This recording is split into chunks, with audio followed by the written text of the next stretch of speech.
Habló Pablo Moyano, el ex titular de la CGT, de su salida de la entidad. Dijo que militar es estar con los trabajadores en la calle. No me hago cargo de lo que dicen, lo importante es esto, ¿no?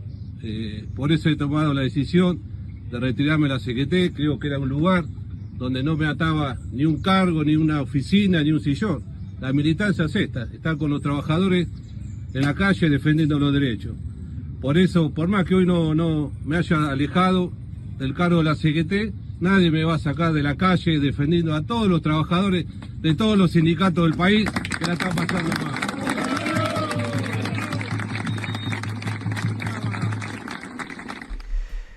Es una de las voces, por supuesto, de la política y de la economía nacional en estas horas, también del mundo gremial. La gran pregunta es si hay un acercamiento entre Javier Milei y Cristina Kirchner. La libertad avanza y los legisladores más cercanos al presidente, o algunos que responden a espacios que son aliados hoy, no votaron ficha limpia, no bajaron a dar quórum. La pregunta es si hay o no un acuerdo. Y si lo hubiese, ¿es bueno o es malo? Milei y Cristina, te escuchamos, Sergio Orenstein, con escenario a las 7:10 de la mañana. Mucha gente enojada por la actitud de la Libertad Avanza Hernández, efectivamente, no dar quórum para debatir la ficha limpia, algo que el presidente mismo había prometido en su discurso de apertura de sesiones ordinarias. También hay debates de todo tipo, ¿no? Las PASO, por ejemplo. ¿A quién le conviene que no haya PASO? Bueno, al presidente y a Cristina, ¿m? Porque es un mecanismo que facilita la, obviamente, competencia en partidos, en espacios que no tienen liderazgos tan fuertes. Cristina ahora es la presidenta del PJ, el presidente, por supuesto, tiene monopolio de decisión en su espacio. Si hay en duda de eso, pregúntele por ejemplo, a Diana Mondino, ¿no? Y eso, claro, la pregunta es, ¿hay un pacto formal o hay negociaciones tácticas, hay acuerdos de corto plazo? Bueno, subirla a Cristina al ring, ponerla, por ejemplo, ¿no?, en condiciones de ser candidata a diputada el año próximo. Algunos creen que le conviene al presidente y le conviene a Cristina, que debería tener, gracias a eso, bueno, inmunidad de detención, ¿verdad? Ser candidata a diputada, ya cualquier duda de que la Corte acelere la ratificación del fallo de casación queda descartada. Son Claro. 4 años más de, entre comillas, tranquilidad. Sergio, aún si pierde puede ser legislador y tener fueros. Digo, aún si no gana, si no es la gran ganadora de las elecciones, puede ser legislador y tener fueros.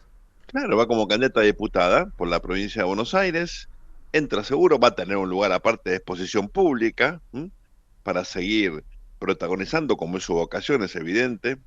Eh, y, y eso, bueno, claro, perjudica a la oposición, ya lo hablamos aquí la semana pasada. La figura de Cristina obviamente es un disuasivo, un desincentivo para que la oposición se junte, como ocurrió, por ejemplo, en Brasil en contra de Bolsonaro.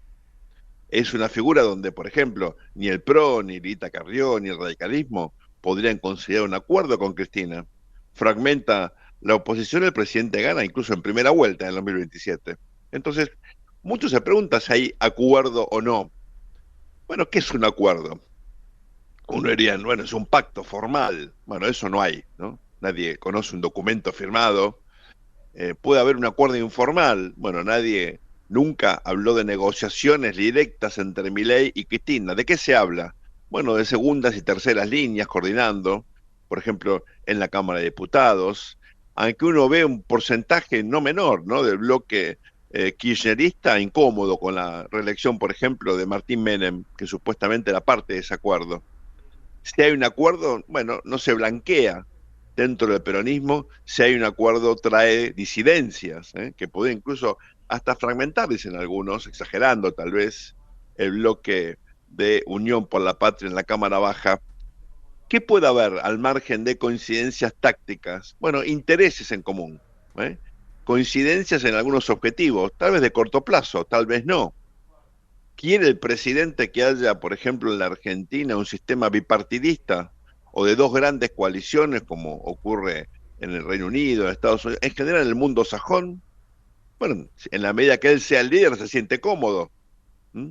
¿Le conviene eso a Cristina, polarizar con Milei y que el peronismo se convierta en el eje de una coalición antioficialista por ahora, con la chance de pelear en primera o en segunda vuelta de 2027? Bueno, probablemente. ¿Mm? Esto pone a todas las otras fuerzas, en todo caso, en una situación muy compleja. Por eso se especulaba este fin de semana en el sentido de que Mauricio Macri podría incluso tratar de reflotar no sé si con el mismo nombre, Juntos por el Cambio, aprovechando que en tantas provincias esta vieja coalición sigue vigente, como ocurre, por ejemplo, en Santa Fe, con otro nombre, pero ocurre lo mismo en Mendoza, en Entre Ríos, en Corrientes. Todo esto tiene que ver con, bueno, esta idea de que hay un acuerdo, aunque sea informal, o puntos de coincidencia. Ahora, como analista político, la pregunta es, ¿esto es bueno o es malo? ¿A quién le sirve? Claro, uno entiende la conmoción en un porcentaje de la opinión pública que le creía al presidente cuando decía que estaba en contra de la casta, de la corrupción, etcétera. Y ahora acuerda con la casta. Ahora genera un paraguas de impunidad. No es que digamos, que el presidente tenga ninguna sospecha de corrupción, no hay ninguna sola denuncia, a un año de gestión respecto de actos de corrupción, malversación de fondos, todo lo contrario. Me decía el viernes, perdón, un político importante, el problema con Milei es que él quiere, en todo caso, eliminar las cajas, no quedarse con las cajas como ocurría con Néstor Kirchner. Y mi pregunta fue, ¿eso es un problema o una solución? Me dice, bueno, para la política es un problema, para la ciudadanía probablemente sea una solución. No es Néstor Kirchner en el sentido de que viene a quedarse con todo, en el sentido del todo, el aparato estatal, el poder, el dinero.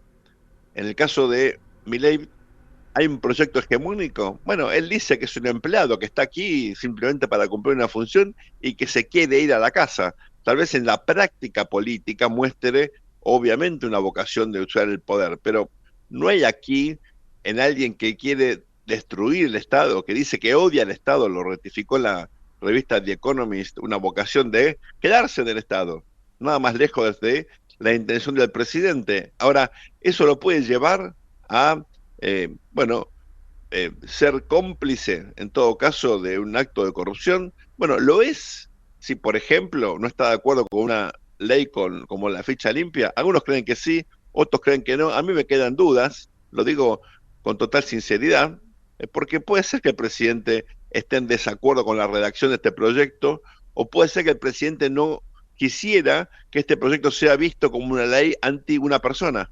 ¿Mm? Y que busque que el Parlamento trate otro proyecto. Eso le prometió a la diputada Los Penato. Lo cierto es que, bueno, no hay evidencia que haya un acuerdo, y si lo hubiera tampoco está claro que eso sea necesariamente malo. ¿Por qué, Hernán? Porque la democracia requiere que haya diálogo entre todos sus componentes, requiere que haya algún tipo de coordinación en la labor parlamentaria, en el acuerdo o desacuerdo de distintos proyectos. Me olvido de los nombres propios de los protagonistas y lo que miro es una clase política que se sienta y negocia. ¿Eso Claro. es malo? Un giro pragmático hacia la gobernabilidad.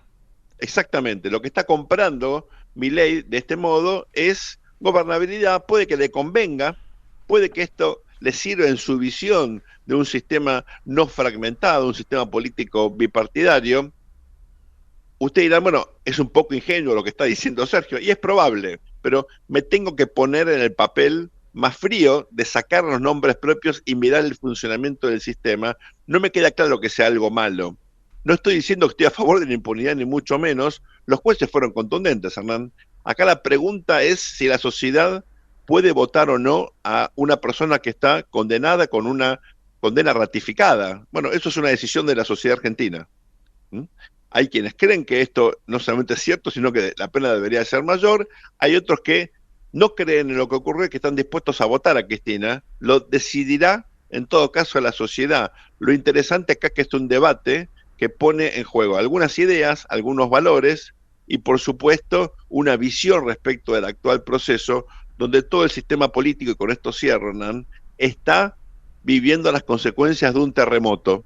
Lo que ocurrió con las elecciones del año pasado y sobre todo lo que viene ocurriendo con digamos, con este giro pragmático del presidente hacia posturas que ratifican su liderazgo y generan gobernabilidad, es un verdadero terremoto que tiene a todo el mundo incómodo y que efectivamente genera esta clase de debates que son, en mi opinión, muy sanos, que se debata todo, pero refresquemos la memoria. Para que la democracia funcione, tiene que haber coordinación y diálogo entre todos sus componentes. Eso es lo que está ocurriendo. Le pone la firma. Sergio Bernstein.